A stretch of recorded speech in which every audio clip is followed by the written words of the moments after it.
L'équipe du Paris Saint-Germain est sans doute la plus belle équipe d'Europe.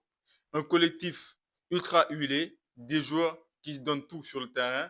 Ousmane Dembélé, candidat au Ballon d'Or, Désiré Doué, qui a obtenu sa première sélection en équipe nationale de France, témoignant la montée en puissance de l'équipe de Luis Enrique. Luis Enrique, c'est l'élément fondateur de ce nouveau Paris Saint-Germain. Ce Paris Saint-Germain, c'est sans doute le plus beau Paris Saint-Germain de l'ère QSI.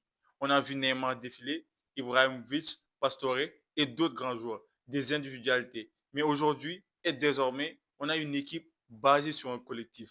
Mais comment Monsieur Luis Enrique a réussi à transcender, à changer ces joueurs qui sont devenus désormais des monstres pour toute l'Europe? On va d'abord se baser sur le début de la saison. On a vu un Paris Saint-Germain qui a été inefficace, un Paris Saint-Germain qui n'arrivait pas à concrétiser ses occasions. Et pourtant, c'était l'équipe qui créait le plus d'occasions en Europe. Un joueur comme Dembélé, Barcola, Désiré Doué, Kvaratskhelia, Raúl Neves, Vitinha et tant d'autres arrivent à se démarquer facilement. Ils manient bien la balle, ils ont une facilité dans les 18 mètres, que ce soit défensivement comme offensivement. Comme Neymar Junior n'avait pas ce volume défensif. Lionel Messi, qu'on voyait des fois marcher sur le terrain, ou même un Kylian Mbappé qui défendait très très rarement.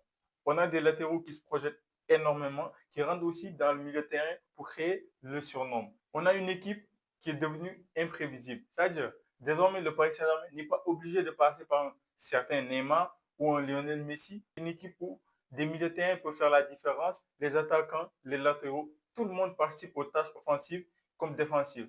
Donc, il y en a une équipe qui monte en puissance, une équipe qui grandit au fur et à mesure du temps. Si on le compare au début de la saison, c'était une équipe qui était en manque de créativité des fois. Et dans la majeure partie des cas, ils étaient inefficaces. Désormais, c'est le contraire. Et désormais, le Paris Saint-Germain, c'est la deuxième meilleure attaque d'Europe et la première meilleure attaque en 2025.